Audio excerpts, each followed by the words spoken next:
Okay, so thank you for joining us today. Did it start? Okay. Thank you for joining us at JALT International 2020. Please welcome Lesley Ito, who will be presenting on From the Student Side, Lessons They'll Want to Do. Okay, please go ahead. Okay, thank you. Thank you, Sam. So hello, everybody, and thank you very much for coming. So my name is Lesley Ito. I've been teaching in Japan for about 27 years now, and I have my own school, and I've been doing a lot of teacher training for about 15 years or so. Um, when I was asked to do this presentation for National Geographic, I was talking with my husband who owns the school with me, and he said, a lot of times when teachers present, they're always talking about what they're going to do, but they never really consider so much the student side, and that really got me thinking. And that's the more I thought about it, this is the presentation that I came up with. Okay, let me do the slide that way. Okay, so like I said, teachers are often focused on the lesson plan. There's so much teacher training, like how to write the perfect lesson plan. And because of this emphasis on writing the perfect lesson plan, a lot of teachers sometimes think that, if they are able to check off every single thing on their lesson plan, then that means that they had a successful lesson. And that's not always true, because the teacher is not the only one in the classroom. The students are there too. I'd like to share my experience as a student of Japanese. Many years ago, I was taking Japanese lessons at this, it was a school that had a very good reputation. Most of my teachers were really great, very, very supportive. I learned a lot. And then the last semester I took there, I had a teacher who very much was like, this is my lesson plan, and we are going to get through it, whether or not I have to drag everybody by their hair. And it was very, very frustrating for me. And she didn't want us to ask any questions, because that's going to take class time. We're not going to be able to finish the lesson plan, so don't ask questions. And none of us understood it was quite difficult at that point. The grammar forms were starting to get very complicated. And a lot of us didn't understand, and we were trying to ask questions. She's like, don't ask questions. And I noticed that there were some Chinese students in the class, and they weren't asking any questions, and they were nodding and, writing notes and everything like that. And so one day I asked them, I said, do you guys understand? Because we don't really understand, but I noticed that you guys are just always, writing down and, taking notes and things like that. And I said, it makes me wonder, am I a bad student? And I said, do you guys understand everything that she's teaching? And they said, no, we don't understand. We're just used to this style, because it's very much like our teachers back in China. So this whole experience, while it was a very negative experience for me as a student of Japanese, it was a very, very positive experience for me as a teacher, because it made me realize two things. It made me sympathize with students that were having a very frustrating time in the classroom, and how this gets in the way of learning and how demotivating it can be. Also, it made me realize that just because students look like they're understanding, it doesn't necessarily mean that they are. So, do you think about what your lesson looks like from the student side? Okay. Do students misbehave? A lot of us sometimes seem to think, oh, well, that's just the student's personality. And yes, that very much will be, but it might also be something about the classroom environment, or there might be something else that's going on that's causing this misbehavior. Or maybe students look anxious. Or the worst one, do they sit silently? If they just sit there and they don't interact with you, maybe something you need to sort of investigate that a bit more. If students are just sitting there silently, or looking anxious, or misbehaving, especially with children, there are some reasons for class disharmony. For example, maybe the teacher has not grabbed the student's interests. A long time ago, I attended a teacher training presentation and they said, one of the most demotivating things you can say to your class is, okay, class, let's open the books to page 34. You have not given the students a reason why they should care at all about page 34. Grab the student's interest before you go into the textbook. Also, students don't know what to do. I've just found through my own teaching experiences with new teachers coming into my school, my teachers who have taught in other countries say that they have noticed that Japanese students tend to have more anxiety in the classroom if they're not told what to do. Also, students don't understand the content. They may try, but after a while they give up. When they give up, then they're going to start misbehaving. Or also, students don't feel like they can accomplish the task. Maybe you know that they have the English ability to accomplish the task, but if they don't have that self-belief, then they're going to have a lot of anxiety, or they're just going to sit there and, internally give up. On the other hand, a class in harmony is one where the student's natural curiosity is piqued. You've given the students something where they go, oh, whether it is an interesting picture or a video or some kind of object that you're showing them.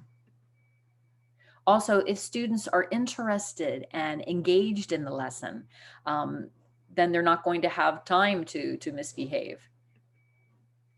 If students are shown what to do and then have time to try it on their own, this will reduce a lot of anxiety.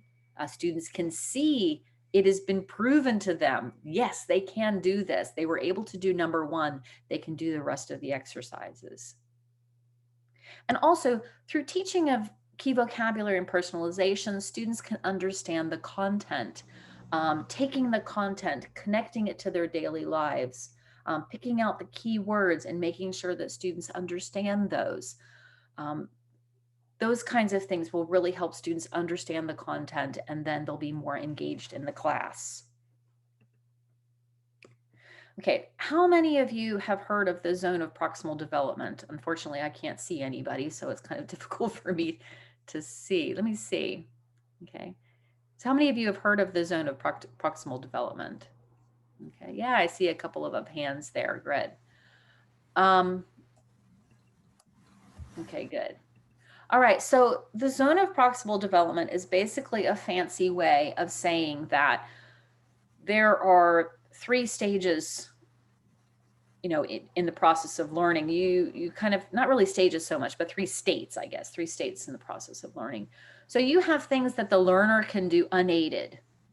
The students can do this on their own. Then way on the outside of that circle, you have things that the learner cannot do. Even if the teacher helps them, they cannot do it. The teacher would have to do it for them. And then you have that nice sweet spot in the middle, the zone of proximal development. The learner can do this with guidance, meaning if the teacher gives them the proper support, then the students will be able to do more than they could do on their own. I mean, as you can see, this definitely means that they are learning a lot more. This is a much, better state to be in, and a lot of learning is going on. Just as an aside, I would like to say, I know that a lot of teachers of children, we were probably on, taking our lessons online for maybe, March, April. There are very few people who are still teaching online. I know there are some people. It really surprised me as somebody who has been teaching for a very long time, to take my lessons online. I was online for about a month, and seeing that things that were in the ZPD, in the zone of proximal development, in my own classroom, once I took that online, so many things went into the learner cannot do area. And I noticed that a lot of the teachers who were reporting that they were having a lot of success online, not all of them, but a lot of them were doing more of a sort of like a one-way type of teaching, where they were, making YouTube videos for the students, or they were just having the students follow along. rather than my lessons are sort of a lot more collaboration. So that was something that was very, very surprising for me. And I was like, aha, a lot of the things that were in the ZPD in my regular traditional classroom face-to-face went into the learner cannot do category once I tried to take that online. I thought that was very interesting. Okay, so now I've been talking a lot about kind of theory. Now let's put it into practice and see how this really works in the classroom. If you're wondering, I actually do use a lot of the National Geographic learning materials in my class.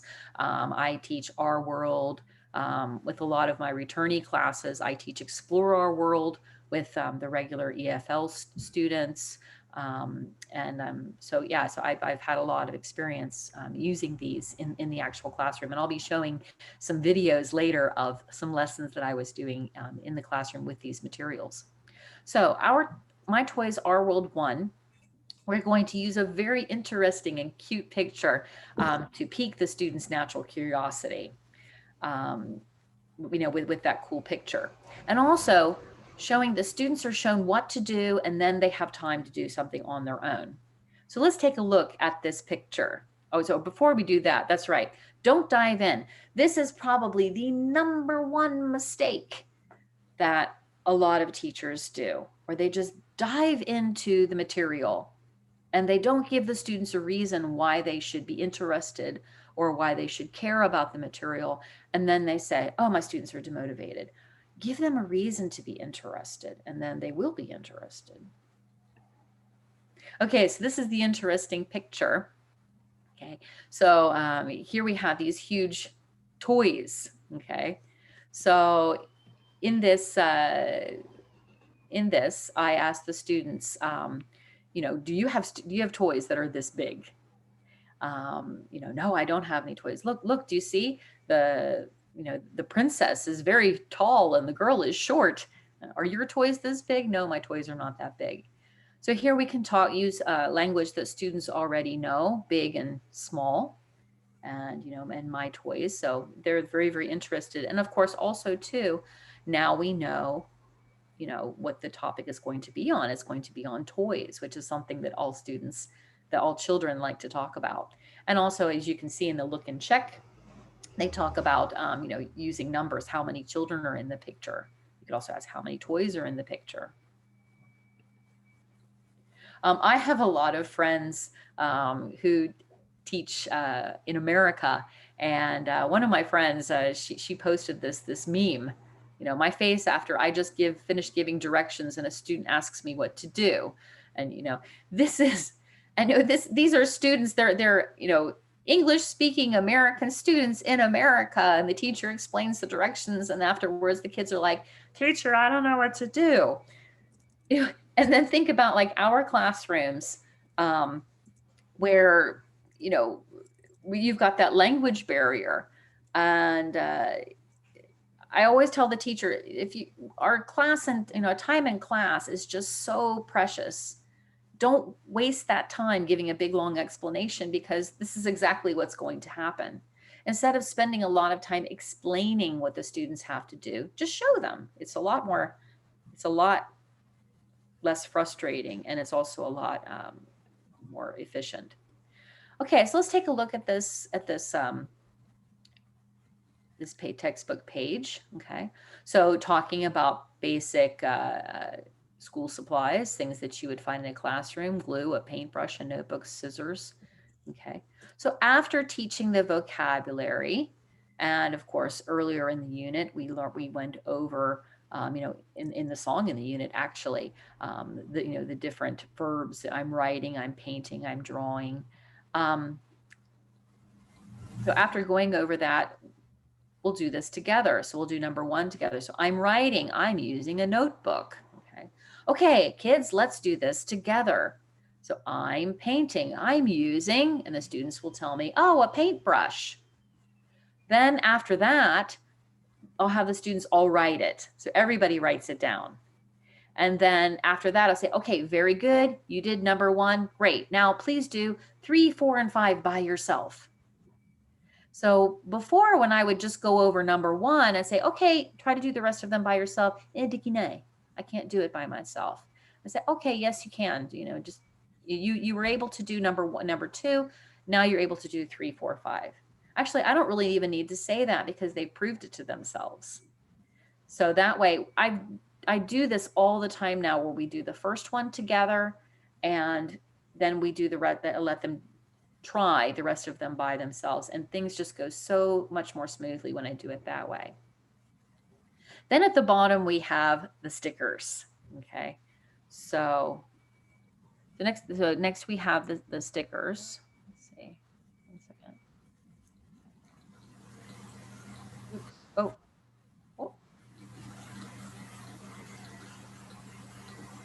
Okay, yes.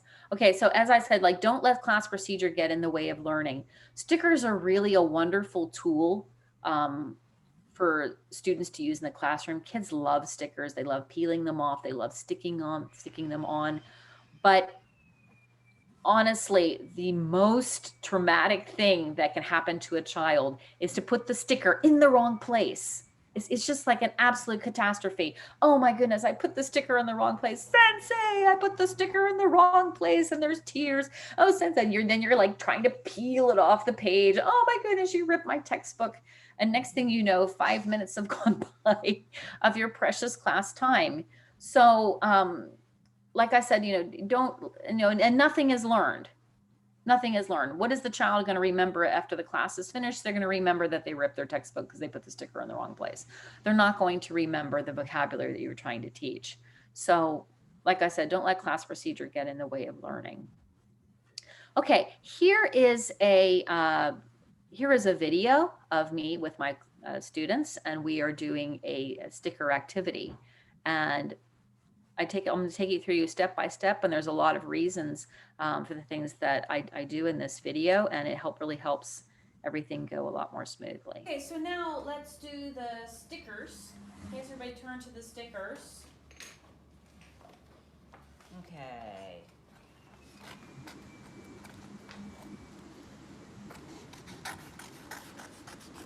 Here you are. To the page. Now, don't stick the stickers. Just listen. Okay? So just listen. And the reason why I tell them just stick the stickers and don't listen is because if I tell them, if we just jump in and do it, what's going to happen? They're going to look to the left. They're going to look to the right. They're not going to be focused on their own task. So I just listen and look at the stickers, and let's listen, and then we'll stick them together. Activity 6, listen and stick. Okay, first, I get on my bike, like this.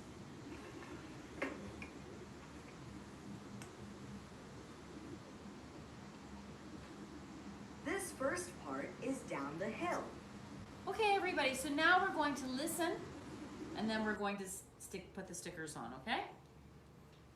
Okay, now we do it together. Listen and stick. Okay, first, I get on my bike, like this. Okay, so which one? Which sticker is it? That's right, get on. Good job. The students are listening, they're speaking, we're all doing it together. There's no anxiety, everybody knows what to do. Good. All right, next. This first part is down the hill. So I go downhill. Whee! Okay, so which one is it? Downhill. Very good.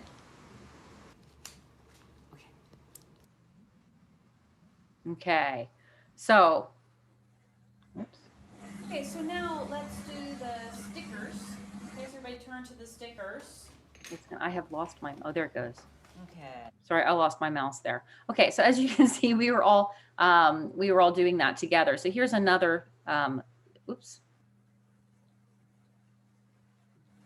Okay, so here is another activity with the stickers. Oh, wait, no, that's the one we just did.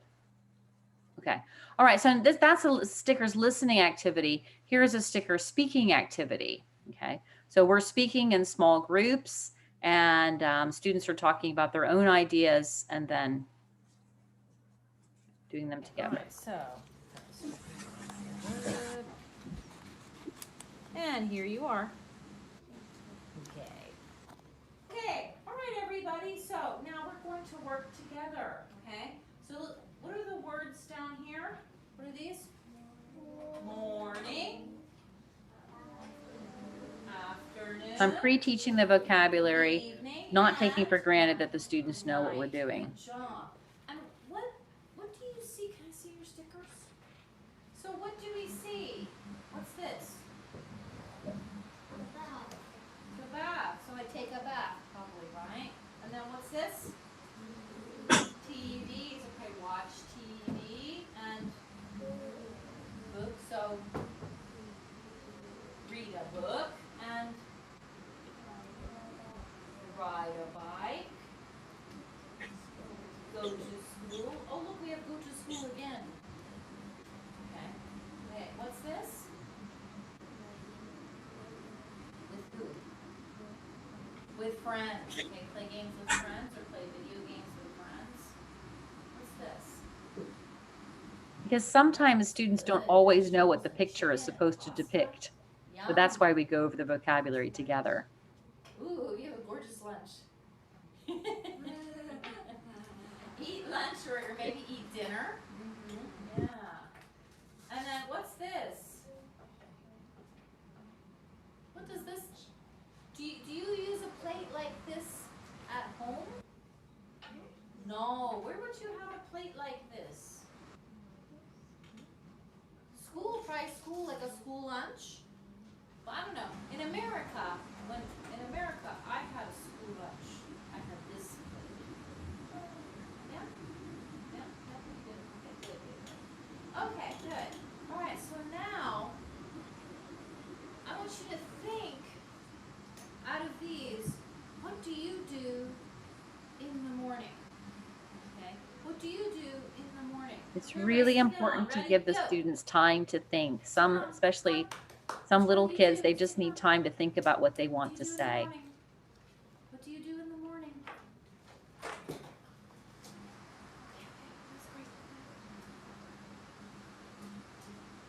do you do in the morning?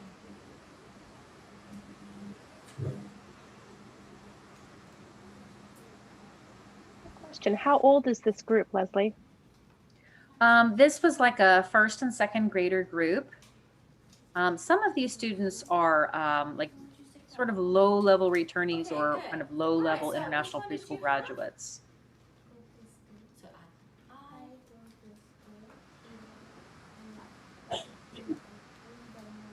Very good. Okay, so I want you to answer it like she did. So again, talking about the ZPD, I realized at this point that the students needed a little bit more support.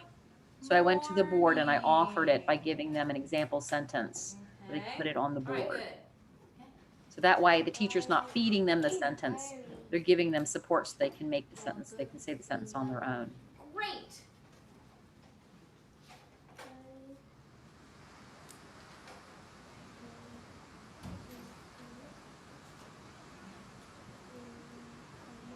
Very good.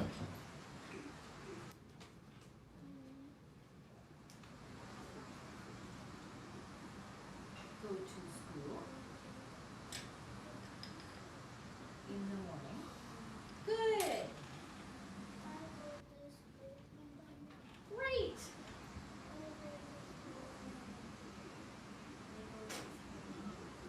Good job, everybody. Okay, what's next? What's next? Afternoon. Okay, so stick that sticker on, okay? All right, good. Okay. All right, so. Wait, I'm going And to do that one. Okay.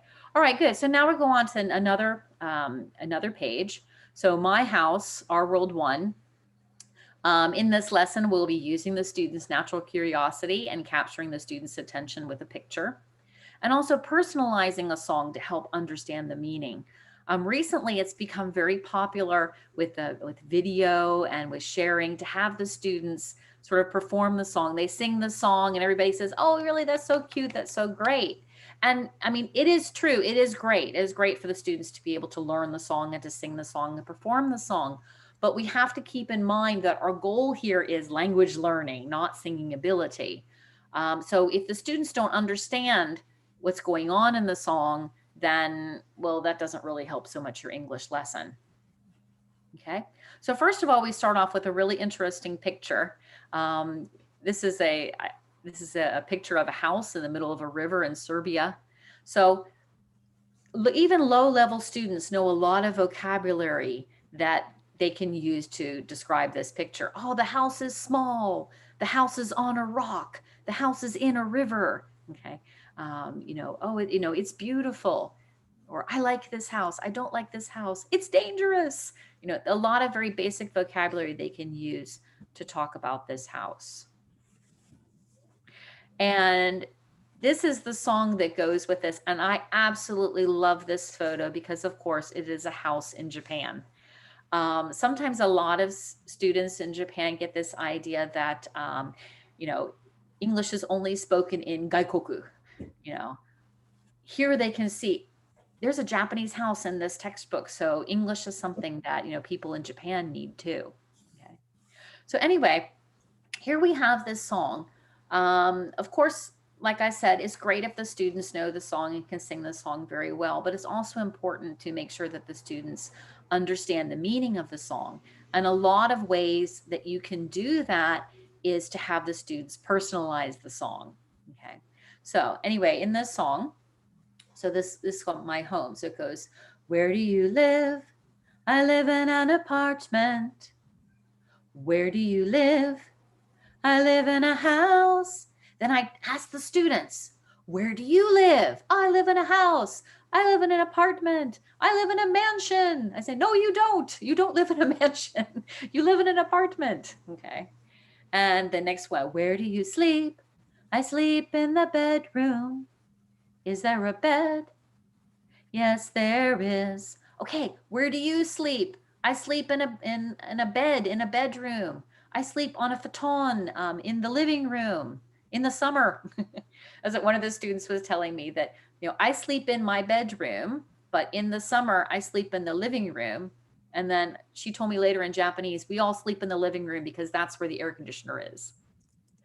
So she was able to personalize that and talk about her own life. Okay, then next, at home, my home, at home, where I live. Where do you eat? I eat in the kitchen. Is there a spoon? Yes, there is. So ask them, where do you eat? I eat in the kitchen. I eat in the dining room. I eat in the living room. Okay. Where do you play? I play in the backyard. Is there a ball? Yes, there is. Where do you play? I play in the park. I play in the living room. Okay. So the song with all the different questions, I'm able to ask the students to, you know, personalize it. And so through that, through those questions, through making it more about their own life, then I can definitely check the meaning that they understand what this song is about. Okay, next, my body. Okay, so this is from the Our World Starter. So first of all, we capture the student's attention with a cute and easy to understand story. Personalization, drawing a picture, can show students understanding, allow them to practice target vocabulary, and make a new version of the story. Of course, when you try to have students draw pictures in the classroom, you know, time is always a really big factor for teachers of English, you know, especially Kiowa teachers. And, you know, you don't want to have the students, they could spend all class drawing if you let them. So definitely have a kitchen timer. You know, tell them, okay, you know, you have a set time to draw. Everybody can pretty much draw what they want to draw within 5 minutes. What I often do with classes that I know that they're going to take too much time, I say, okay, everybody, and I want them to finish in 5 minutes. So I say, okay, I'm going to set the timer for 4 minutes. And of course, 4 minutes finishes. And the kid's like, oh, I'm not finished. And I'm like, Okay, I'll give you 1 more minute. And I set the timer for 1 more minute. That's a sneaky way to keep them, to get them to draw a picture under 5 minutes. Okay, but definitely when students, this drawing that they make, this is definitely something to support them so that they can express what they want to say. Okay, so let's take a look at the picture. Okay, so our world starter. Okay, so mom is in the kitchen. And the robot is in the kitchen too. Okay. What happens next? Okay, David, did you put the image into the? I did. Yep. Oh, So you did. Great. Okay, so yeah, so in the David. chat box, then you can, if attendees click on that image, then they should be able to open it and have it available. Okay, great. If everybody can go to the chat, and if you can access that image. And then what we're going to do is Sam is going to put you into breakout rooms. I'd like you to be in breakout rooms for maybe about a minute. Okay. And then talk together. What do you think happens next in the story? Okay. So of course, this is something you'd be asking your students to think about what happens next in the story. Okay. So we're going to put you in breakout rooms.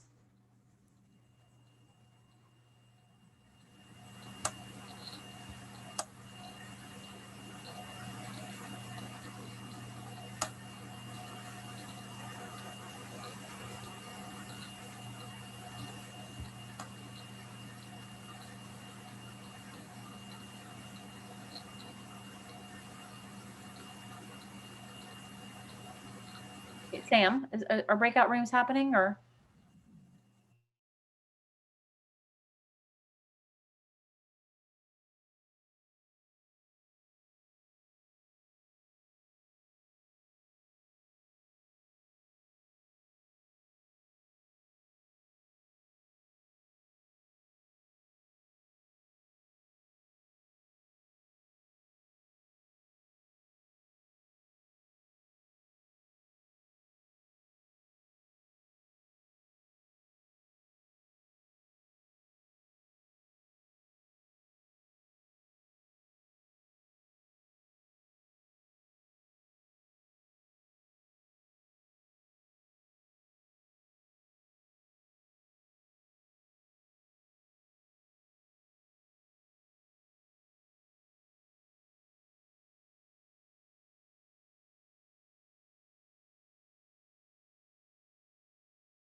Okay, so everybody, in my breakout room, we were talking about, somebody said that they think they're going to go trick-or-treating. I love that. I didn't get that last time. That was great.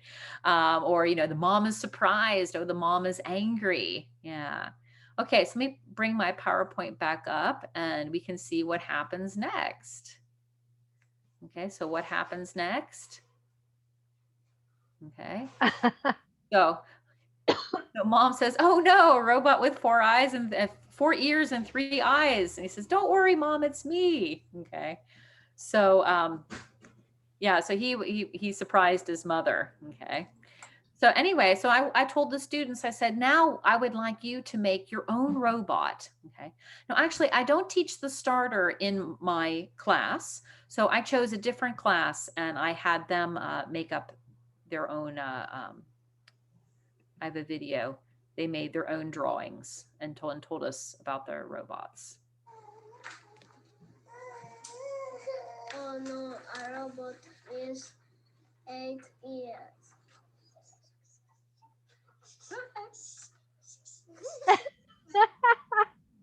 A robot is 10 years. 6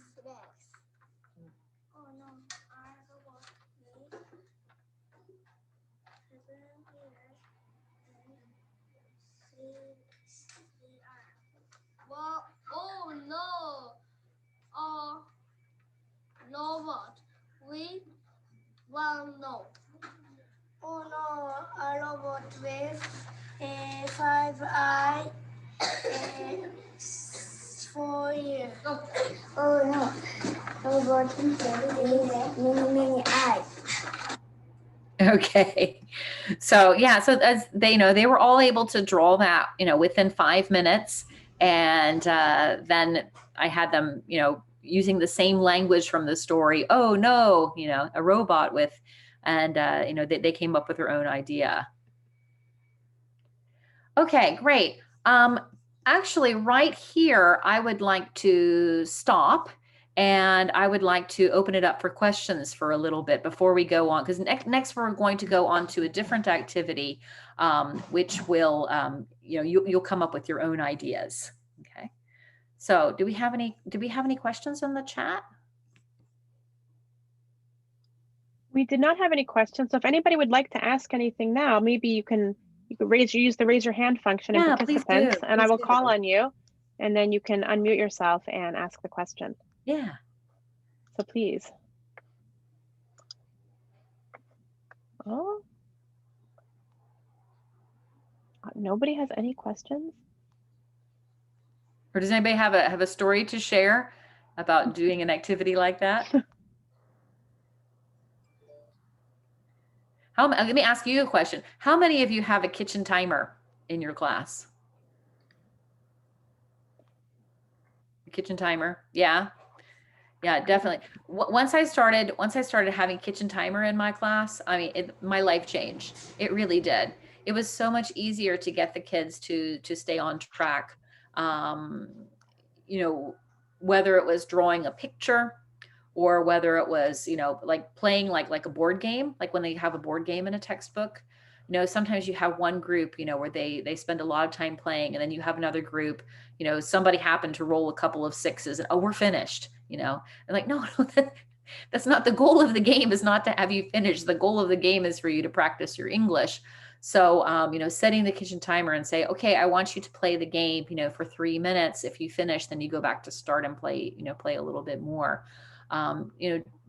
Just those, those little, class management, tips right there with the kitchen timer. It really cool. helps. Oh, you can't see it on my background if I don't. Oh, I was going to show you. There's a cool app. There's a really cool app. If I turn off my background for a second, if I just turn it off for a second, you can see it's a timer app, and the mouse eats the apples, and the students can see it. And when they get to the end, he eats the cheese, and it makes a little noise. It's the cutest app ever. Yeah. Like Pac-Man. Yeah. It's called Mouse. Fantastic. It's called, what is it called? Mouse timer, right? It's a mouse eating apple. Yeah. And you can set it for different times. So yeah, it's fun. That's a lot of fun. That's really a lot of fun. Yep. Oh, that's great. Thanks for sharing that. Excellent. Yes. Okay. Go ahead. Please ask your question. I just want to share. I use my phone, and then I changed that they enjoy the music, the different sounds. So they say, "What's that?" They get so curious. What's that? Or the reaction? Yeah. Actually, I want you to keep that in mind. That the next thing that we're going to do is that we are going to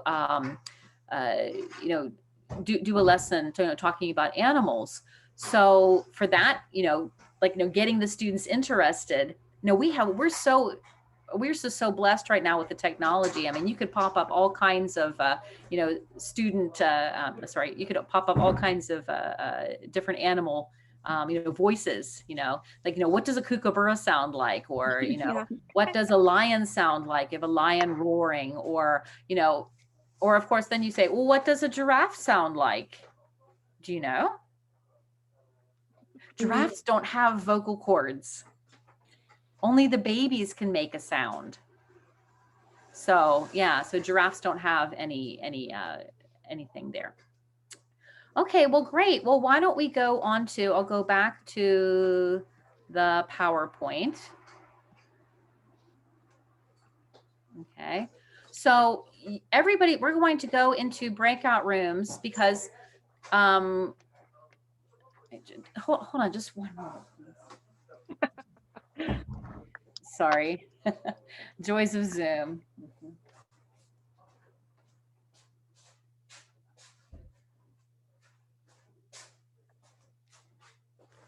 Oh, the joys of Zoom. Okay, so we're going to talk about, because, you know, like I've been presenting, I've been talking a lot of things that I've been doing in my classroom and, you know, talking about a lot of theory and things. But, you know, if this can't help you in your own classroom, then, you know, that I really want you to think about the things that I've been talking about and, you know, how can you apply it to your classroom? So here we have a new unit, Awesome Animals, Our World 2. Okay, so first of all, here, can you close the door?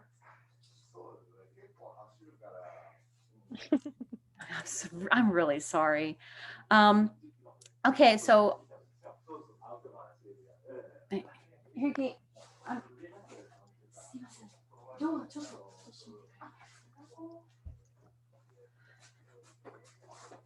okay. All right, so first of all, I'm going to show you a unit. So how would you interest the students in this unit? And also, how would you explain or model what to do so students don't have any anxiety about that? And also, how would you play this game? So there's a different game that students have, that the students can play with, okay? So David is going to put screenshots of this into the chat so you can download them. So first of all, we have this this page. So yes or no questions. So has a tiger got sharp claws? Yes, it has. Okay, sorry, this is the British English version of this page. It's the only one I was able to get. Has a tiger got a trunk? No, it hasn't. Have tigers got sharp claws? So actually, you've got a lot of different grammar forms going on here. So how would you present that to the students? And then also next, you have this listening exercise here. So how would you do that with the students? And then also we're going to play a game, okay? Now, when I oftentimes present to students, to people, and you know, they see the instructions in the book, and sometimes I think a lot of teachers get really hung up on, oh, I have to do this the same way that, you know, that the textbook says. And I always say, you know, it's not the law, you know, you can change it to make it work better for your classroom. So you don't necessarily have to play the game the way that the textbook says. Okay. And here, let's see, and here are the cards here, okay? Okay, good. Actually, I wanted to show you really quickly, because just really quickly, because it's very, very cool. Hold on, is it here?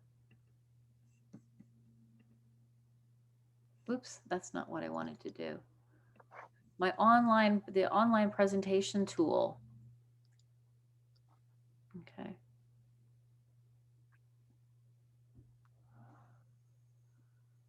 Okay.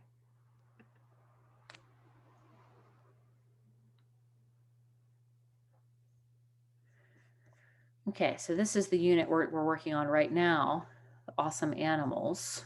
Okay. So here we are. So, you know, you have the pencil. So you can use this online, or if you have a, you know, actually, Lesley, yes. People can't see. I think they can only see the top of your tool of your screen. Is that correct? You want to show the whole like window? Huh? You need to maybe maximize. maximize. I think you need to drag your screen down a little bit bigger. Yeah, like from the bottom all the way. Try that again. Yeah, hold on a second. Yeah, maybe I should just try it again. Oh, I see. I don't know why it's doing that, because I had it maximized. Let me try it again. There we go. That's better. Is this better? Yes. Okay. All right. So we just needed to turn it off and turn it back on again. Okay. Actually, right now with I'm not teaching online, but with COVID, I've been using this a little bit in the classroom because it really helps to promote the distance in my class. I have a projector and I put it up on the whiteboard. So, you know, we can, you know, use the pen function And, you know, you can, you know, like a giraffe has a long neck, you know, things like that. So this is a great tool to use with the students. Okay, good. All right, so now what we're going to do is I'm going to put you in breakout rooms. We could probably do this for about 5 minutes. So with those 3 things, so you have the page. So, and then you also have, you know, those cards. So just talk together, like, how would you use this in your classroom? How would you interest the students in the topic? How would you do the listening exercise? How would you teach the grammar? How would you use the cards? Okay. And like I said, don't get locked into the idea that you always have to play a game the way that the textbook, you know, author said that you should. You are the teacher, and, you know, you're experienced, you know what your students like. Come up with your own version of, you know, how you would use those cards. Okay, great. We're going to do that for 5 minutes then. Okay, here we go. All right. Oh, somebody left comments. Let me see. Oh, that should be okay. Okay.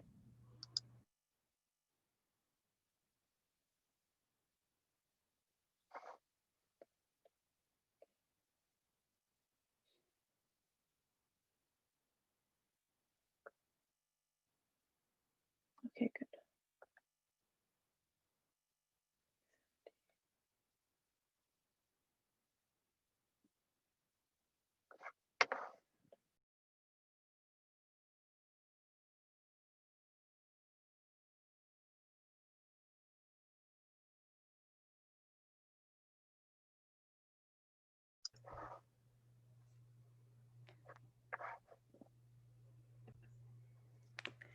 Okay, everybody. So I'd love to hear, I would love to hear everybody's ideas.